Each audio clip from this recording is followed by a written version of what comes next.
Hello friends, good evening to all. मैं अंसारी अनास आपसे मुखातिब हूँ और आज हम यहाँ पे सीखेंगे नई चीज को।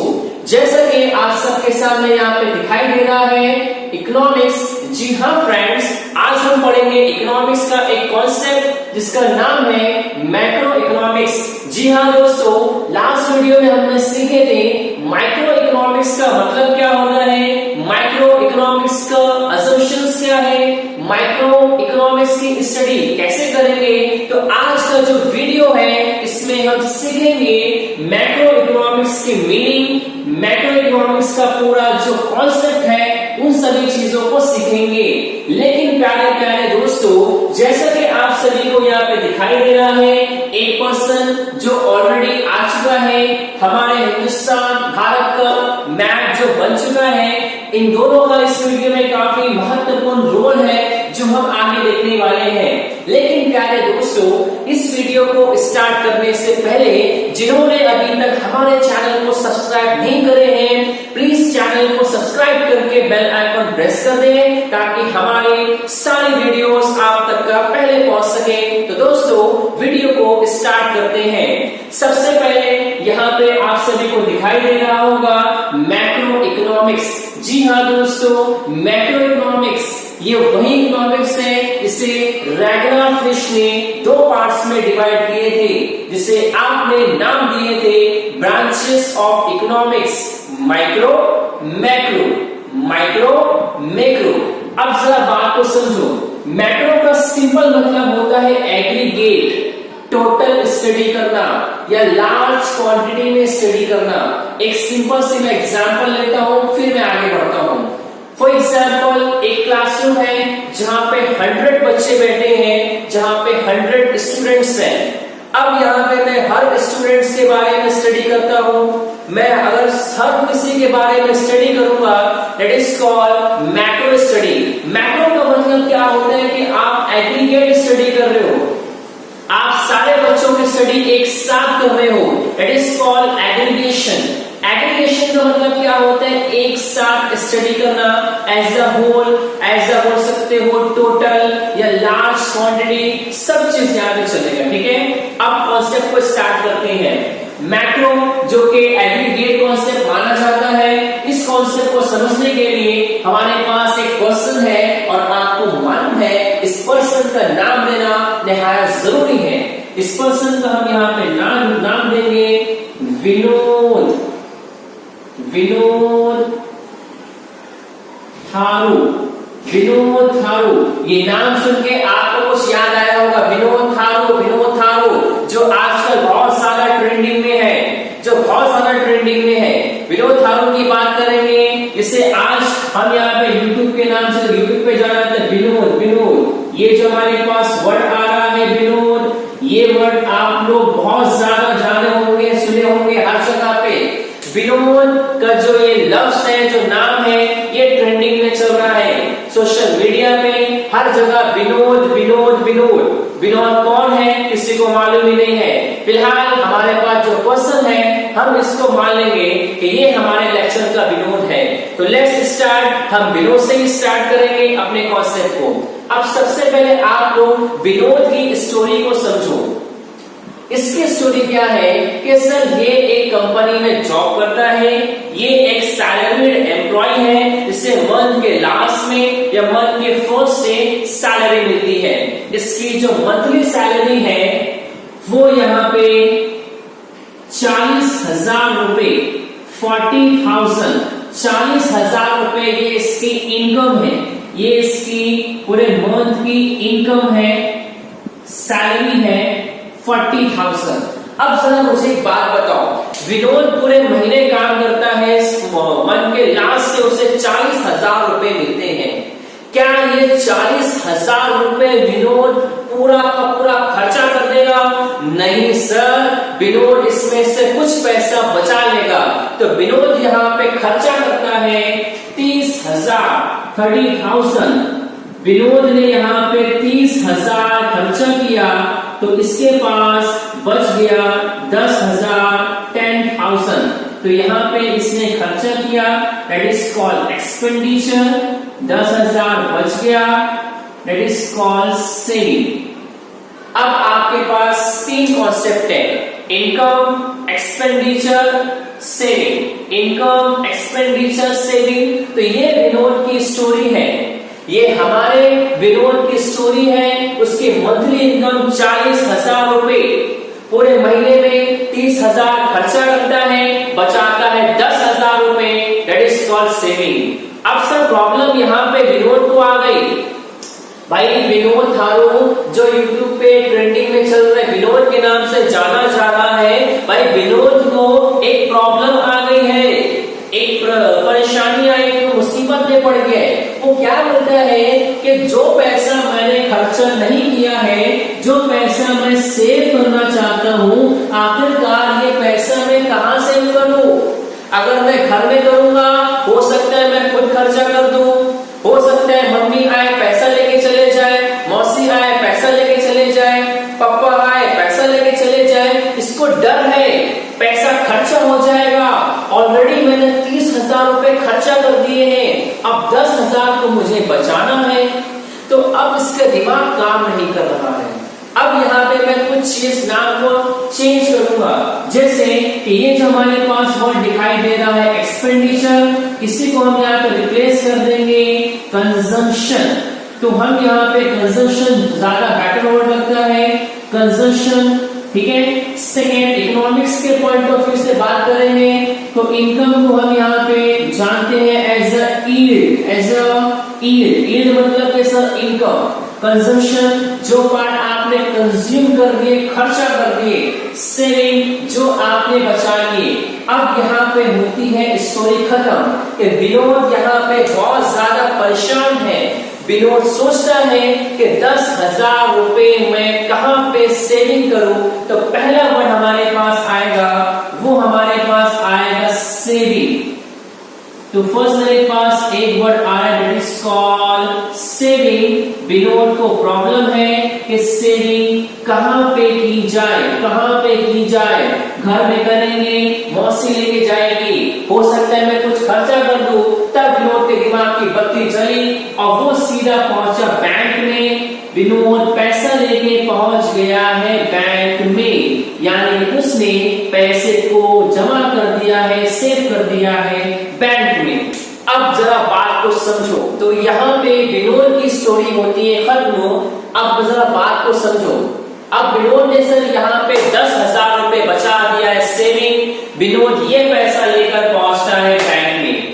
अब जरा प्यारे दोस्तों, दिमाग की बत्ती को जला लो और जरा आप लोग यहाँ पे सोचो, क्या विनोद एक सिर्फ वही पर्सन है जो बैंक में पैसा डिपॉजिट करता है? नहीं सर, विनोद के जैसे हजारों होंगे, लाखों होंगे जो बैंक में डेली पैसा डिपॉजिट करते हैं। अब क्या हुआ? पूरी पब्लिक का पैसा निकला और पूरी पब्लिक का पैसा बैंक में जमा हो गया। अब बैंक के पास बहुत सारे पैसे हैं, बैंक का जो लॉकर है वो पैसों से भर चुका है, पैसा लॉकर के बाहर गिर रहा है। कितना पैसा बैंक में जमा हो चुका है, बिकॉज सारी पब्लिक ने अपनी अपनी सेविंग्स को निकाले और बैंक में जमा करना स्टार्ट कर दिए। अब पूरा कैश, पूरा पैसा बैंक के पास है। अब बैंक हैरान है कि इतना पैसा कैसे संभाला जाए, कहां पे रखा जाए। तब बैंक क्या करती है, वो बहुत सारी कंपनीज में इन्वेस्टमेंट, तो हमारे पास एक वर्ड आता है, दैट इज कॉल्ड इन्वेस्टमेंट। तो बैंक क्या करती है, इसी पैसे को इन्वेस्ट कर देती है बड़ी बड़ी कंपनीज में, इंडस्ट्रीज में। तो अब जरा बात को समझो। सबसे पहले 10,000 रुपए सेविंग के नाम पे बैंक में गया, बैंक ने उसी पैसे को इन्वेस्ट कर दिया बड़ी बड़ी कंपनीज में। अब प्यारे दोस्तों, आप सभी को मालूम है कि कंपनीज पैसे का इस्तेमाल क्यों करते हैं? किसी भी चीज को बनाने के लिए। अब जैसे मेरे पास ये मार्कर है, ये डस्टर है, ये भी कहीं ना कहीं पे बना होगा, इसमें भी पैसे लगे होंगे। तो अब जरा बात को समझो, कंपनी के पास पैसा मिल चुका है, कंपनी के पास पैसा बैंक से आ चुका है इन्वेस्टमेंट के नाम पे। तब कंपनी यहाँ पर स्टार्ट करेगी प्रोडक्शन, तो हमारे पास जो नया वर्ड जुड़ने जा रहा है, इट इज कॉल्ड प्रोडक्शन। किसी भी चीज को बनाना, किसी भी चीज को प्रोड्यूस करना, दैट इज कॉल्ड प्रोडक्शन। इसका एक और नाम है, इसे आप बोल सकते हो as a output. As a output बोलोगे तो भी यहाँ पे चलेगा। अब प्रोडक्शन का मतलब होता है conversion of raw material into the finished good, that is called production. Production का मतलब क्या होता है, फैक्टर्स ऑफ प्रोडक्शन क्या होते हैं, ये हम बाकायदा एक वीडियो बनाएंगे, उसमें हम डिस्कस करेंगे। अब जरा बात करो कि भाई आपने जो प्रोडक्ट बनाए हो, कंपनी ने जो प्रोडक्ट को बनाया है, उसकी प्राइस क्या होगी। तो मैं यहाँ रुकूंगा, मैं यहाँ रुक के एक पॉइंट पे डिस्कस करेंगे कि भाई इसकी प्राइस, प्रोडक्ट की प्राइस क्या होगी। तो ये जो प्राइस वो डिपेंड करती है हमारे इकोनॉमिक्स के दो Karan Arjun demand supply. Very good, demand and supply, यानी डिमांड एंड सप्लाई बताएंगे कि प्राइस क्या रखनी है। प्रोडक्ट की डिमांड एंड प्रोडक्ट की सप्लाई बताएंगे प्राइस को क्या रखना है। तो अब यहाँ पर आपने 3 पॉइंट निकाले। सबसे पहले सेविंग, बैंक, इन्वेस्टमेंट और प्रोडक्शन, इससे को आपने आउटपुट बोले। आपने जो बनाए हो उसकी प्राइस क्या होगी, इसकी प्राइस को मेंटेन करेंगे दो लोग, demand and supply, demand and supply. अब जरा आप लोग बात को समझो। इतना होने के बाद और यहाँ पे क्या हो सकता है भाई, प्रोडक्शन। अगर हमारे देश में प्रोडक्शन होगा तो उससे क्या इंक्रीज होगा। बोले सर अगर हर जगह इंडस्ट्रीज होगी, अगर देश के सर स्टेट में हर जगह पे कंपनीज आ जाएगी तो हमारे देश में रोजगार बढ़ेगा, हमारे देश में एम्प्लॉयमेंट बढ़ेगा। तो नेक्स्ट हमारे पास एक पॉइंट जुड़ने वाला है, उसे हम यहाँ पे कहेंगे एम्प्लॉयमेंट, रोजगार। हमारे देश में रोजगार की कमी है, एम्प्लॉयमेंट, एम्प्लॉयमेंट इंक्रीज होगा। तो आपने एक और पॉइंट को ऐड कर दिए। अब जरा आप लोग बात को समझो और मुझे यहाँ पर बताओ कि अगर एम्प्लॉयमेंट इंक्रीज होगा मीन्स के सर हर स्टेट में, हर डिस्ट्रिक्ट में, हर कंट्री के हर जगह पे सर हर किसी के पास एम्प्लॉयमेंट है, मीन्स उनके पास से इनकम आएगी। तो मेरे पास एक कॉन्सेप्ट आ रहा है जिसका नाम है नेशनल इनकम। इसका नाम है national income. National income increase होगा अगर तुम्हारे कंट्री की एम्प्लॉयमेंट बढ़ेगी। तो सबसे पहले यहाँ पे क्या हुआ कि अगर आपका एम्प्लॉयमेंट इंक्रीज होगा तो उससे आपका नेशनल इनकम भी इंक्रीज होगा। अब मैं यहाँ पे 2 पॉइंट लिखने वाला हूँ। इसमें से पहला पॉइंट है PCI। PCI मतलब होता है पर कैपिटल इनकम, एक पर्सन की इनकम। उसके बाद मेरे पास एक कॉन्सेप्ट है PCC, इट इज कॉल्ड पर कैपिटल कंजम्पशन। तो ये दोनों टर्म्स है नेशनल इनकम के, फिर जब इस पे डिस्कस करेंगे। तो अब जरा बात को समझो, आप देश की, आप पूरे कंट्री की, आप भारत की नेशनल इनकम तक पहुंच गए हो। अब जरा सोचो अगर हमारे देश की नेशनल इनकम इंक्रीज हो रही है, बढ़ रही है, तो उसका अल्टीमेटली इफेक्ट किस पर पड़ेगा। जी हाँ, आपने बिल्कुल सही सोचे, उससे हमारे देश की जो ग्रोथ है that is called economic growth. Economic growth की बात कर रहे हो, ये इंक्रीज होगा। और इकोनॉमिक ग्रोथ को हम मेजर करते हैं in terms of GDP. In terms of GDP means के सर हमारे देश की जीडीपी इंक्रीज होगी। अब क्या हुआ जरा सोचो, वो पल जरा सोचो, उस मोमेंट को जरा याद करो जब हमारे देश की जीडीपी बहुत ज्यादा बढ़ रही हो। तो उस टाइम क्या होगा कि हमारा देश तरक्की करेगा, that is called economic development, कि हमारे देश का विकास होगा। इकोनॉमिक डेवलपमेंट, हमारे देश का विकास होना स्टार्ट हो जाएगा और फिर से हम कहां पर पहुंच गए, सेविंग के पास पहुंच गए। तो प्यारे दोस्तों, जैसा कि आप सभी को यहाँ पे दिखाई दे रहा होगा, ये पूरा का पूरा एक सर्कल पहुंच गया। अब मैं बिल्कुल स्टार्टिंग से स्टार्ट करता हूं कि भाई विनोद जो आजकल बहुत ज्यादा फेमस है, आज का हमारा जो मेन जो गेस्ट है वो विनोद है। बिकॉज हमने इसी से स्टार्ट करे हैं। इसने सबसे पहले सेविंग करना चाहा। सेविंग करने के लिए वो गया बैंक में। अब बैंक में बहुत सारे लोगों ने सेविंग किए, बैंक में पैसा बहुत ज्यादा आ गया, तो बैंक वाले ने इन्वेस्टमेंट कर दिया। इन्वेस्टमेंट करने से प्रोडक्शन इंक्रीज हुआ। जब प्रोडक्शन आपका आहिस्ता आहिस्ता बढ़ने लगा, तब क्या हुआ, देश में रोजगार, देश में एम्प्लॉयमेंट बढ़ने लगा। जब देश में लोगों को काम मिलने लगा, जब देश में लोगों को रोजगार मिलने लगा, उससे क्या हुआ, हमारे देश की जो इनकम है, हमारे देश की जो नेशनल इनकम है वो बढ़ने लगी। हमारे देश की नेशनल इनकम बढ़ने साथ ही क्या हुआ, हमारे देश की जीडीपी, हमारे भारत देश की जीडीपी बढ़ने लगी। और जीडीपी बढ़ने से क्या हुआ, हमारे भारत देश का विकास होने लगा। हमारे भारत देश में डेवलपमेंट होना स्टार्ट किए, फिर सेविंग हुआ, फिर बैंक हुआ। मीन्स के ये हो रहा क्या है सर, इन सभी चीजों को हम यहाँ पे कहते हैं साइकिल। ये रोटेशन है सर, ये सब आपस में रोटेट हो रहे हैं। तो अब जरा बात को समझो, इन सभी को हम यहाँ पे एक नाम देंगे। इसे हम यहाँ पे नाम देंगे it is called trade cycle, कि ये है आपका ट्रेड साइकिल। ये जो पूरा का पूरा जो सिस्टम है, इसे आपने क्या नाम दिए हो, ट्रेड साइकिल। कि ये ऐसा ट्रेड है, ऐसा चेन है जो आपका सर्कुलेट कर रहा है, that is called trade cycle. ये पूरा का पूरा आपका ट्रेड साइकिल है।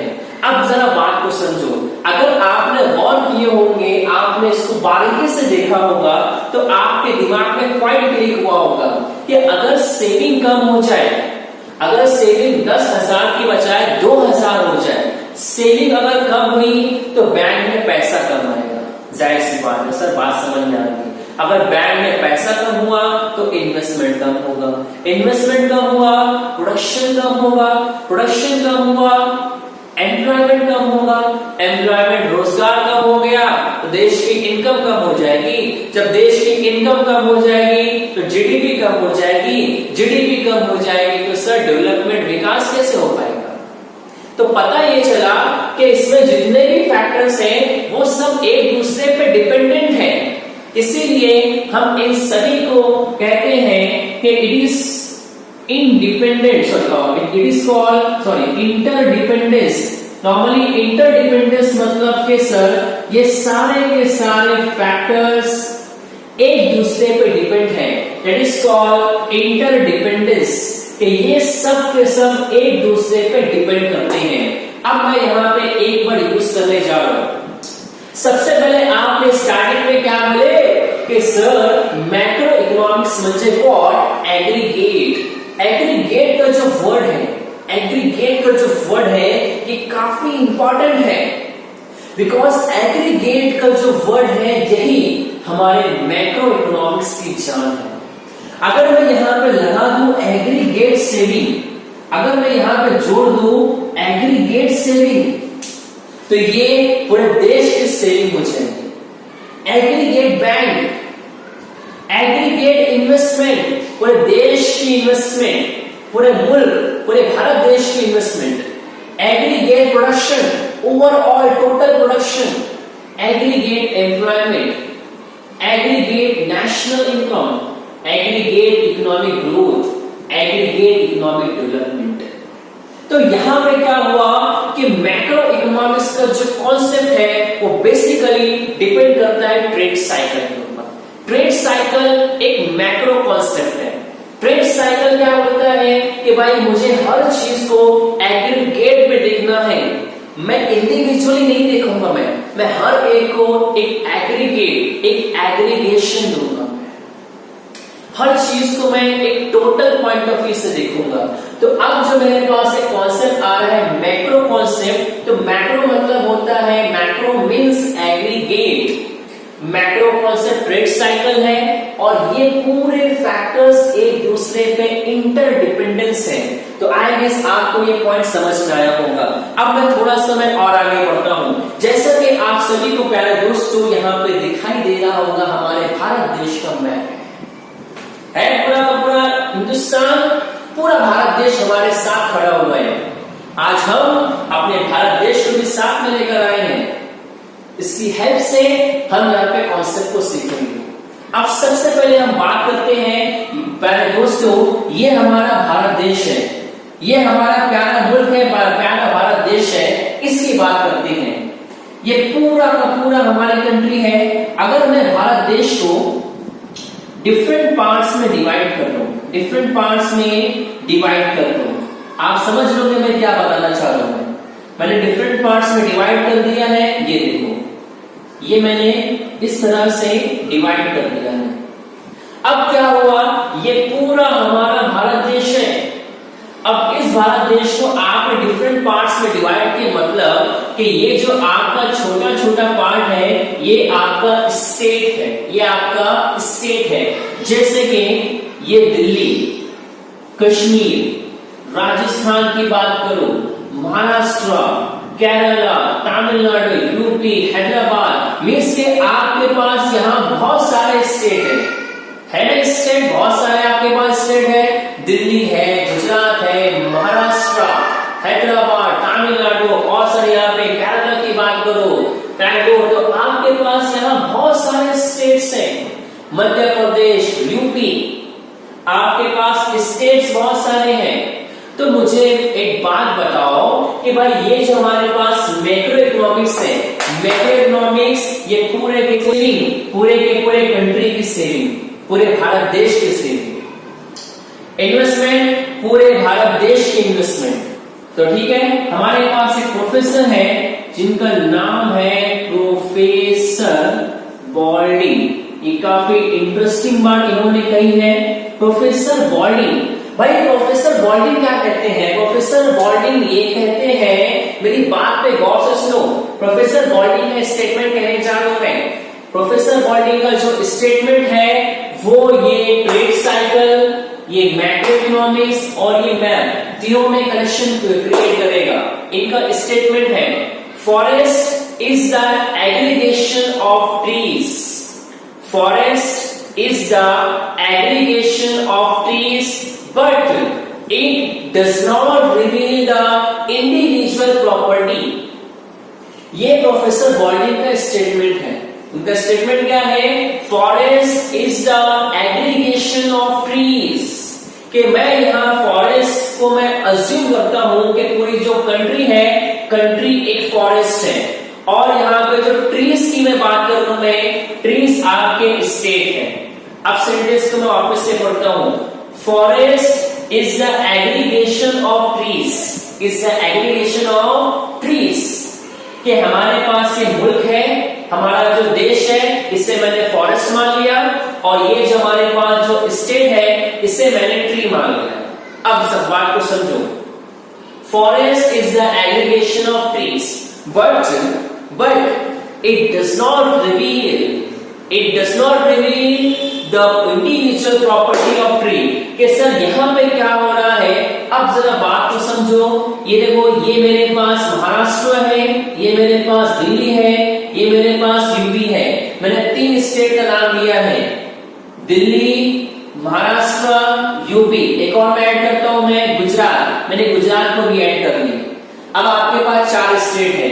हमारा जो मैक्रो इकोनॉमिक्स क्या बोलता है, मैक्रो इकोनॉमिक्स चारों स्टेट को एक ही जैसा देखता है, चारों स्टेट को एक ही प्लेटफॉर्म पे लाके स्टडी करता है। अब जो ये सेविंग है, ये सेविंग पूरे कंट्री की सेविंग है ना, ये जो इन्वेस्टमेंट है, इन्वेस्टमेंट पूरे कंट्री की इन्वेस्टमेंट है। लेकिन अब मुझे बताओ कि क्या गुजरात, दिल्ली, मध्य प्रदेश, यूपी और महाराष्ट्र, क्या सब स्टेट एक ही लेवल पर है क्या? सर नहीं, कोई ऊपर है कोई नीचे है। अगर मैं कंपैरिजन करूं मैं दिल्ली और महाराष्ट्र में, तो सर दिल्ली आपके ज्यादा बेटर कंडीशन में है। अगर मैं कंपैरिजन करूं मैं महाराष्ट्र और यूपी में, तो सर महाराष्ट्र आपकी कुछ अच्छी कंडीशन में है। तो यहाँ पे क्या हो रहा है सर कि यहाँ पे कुछ स्टेट बहुत पीछे है और कुछ स्टेट बहुत ज्यादा ऊपर है। तो यहाँ पे क्या सर, यहाँ पे सब बराबर नहीं है सर, कोई बहुत ज्यादा डेवलप है सर, कोई कम डेवलप है। लेकिन मैक्रो कॉन्सेप्ट क्या बोलता है, मैक्रो कॉन्सेप्ट सबको एक ही प्लेटफॉर्म पे ला देता है। वो बोलता है कि सब एक बराबर है, सब दिल्ली गुजरात महाराष्ट्र सब बराबर है। ये मैं नहीं कह रहा हूं, मैक्रो कॉन्सेप्ट है। इसीलिए प्रोफेसर बॉल्डिंग ने स्टेटमेंट नहीं कहा, उनका स्टेटमेंट ये था, forest is the aggregation of trees, forest is the aggregation of trees but it does not reveal the property of individual tree. Macro concept ये नहीं बताता कि भाई आपके महाराष्ट्र में क्या चल रहा है, मैक्रो कॉन्सेप्ट ये नहीं बताता कि भाई आपके दिल्ली में क्या चल रहा है, मैक्रो कॉन्सेप्ट ये नहीं बताता कि भाई यूपी की कंडीशन क्या है, मैक्रो कॉन्सेप्ट गुजरात के बारे में नहीं बताता है। मैक्रो कॉन्सेप्ट जो बनाता है पूरी कंट्री के बारे में, as a overall approach, whole country के बारे में डिस्कस करता है मैक्रो। इसीलिए प्रोफेसर बॉल्डिंग ने इसका नाम दिए हैं, इसको हम यहाँ पे कह सकते हैं एज अ लंपिंग मेथड, कि macro economics is a lumping method. Macroeconomics is a lumping method, इसको प्लीज याद रखना। और ये जो मेरे पास लंपिंग का जो वर्ड है, ये देने वाला कौन महान शख्स है, प्रोफेसर बॉल्डिंग। प्रोफेसर बॉल्डिंग ने पहले स्टेटमेंट कहा, फिर प्रोफेसर बॉल्डिंग ने मैक्रो को नाम दिया है लंपिंग मेथड। तो ये हमारे पास पूरा कॉन्सेप्ट है मैक्रो। अब मुझे बताओ, मुझे इन सभी से एक चीज तो क्लियर है, वो चीज क्या है कि मैक्रो का जो कॉन्सेप्ट है वो ओवरऑल सबको एक प्लेटफॉर्म पे लाके स्टडी करते हैं। ये नहीं देखता कोई छोटा है कोई बड़ा है, वो हर किसी को एक प्लेटफॉर्म पे लाके स्टडी करते हैं। मैक्रो इकोनॉमिक्स पूरी कंट्री को, हर स्टेट को एक प्लेटफॉर्म पे लाके स्टडी करते हैं। तो प्यारे दोस्तों, आई होप कि आपको ये कॉन्सेप्ट समझ में आया होगा और आई होप कि आपने इसको एंजॉय भी किए होंगे पढ़ते पढ़ते। अब देखो, अगर ये पूरे कॉन्सेप्ट में आपको कहीं भी डाउट है, कुछ प्रॉब्लम है, तो हमें कमेंट्स करके जरूर बताएं। और अगर हमारी वीडियोस आप सभी को अच्छी लगती है तो इसे अपने दोस्तों के साथ में जरूर शेयर करें। और हमारे चैनल को अगर आप लोगों ने अभी तक सब्सक्राइब नहीं करे हैं तो प्लीज सब्सक्राइब करके बेल आइकन प्रेस कर दें, ताकि हमारी सारी इंटरेस्टिंग वीडियोस आप तक पहले पहुंच सके। फिर मिलेंगे नेक्स्ट वीडियो में और नेक्स्ट इंटरेस्टिंग कॉन्सेप्ट के साथ में।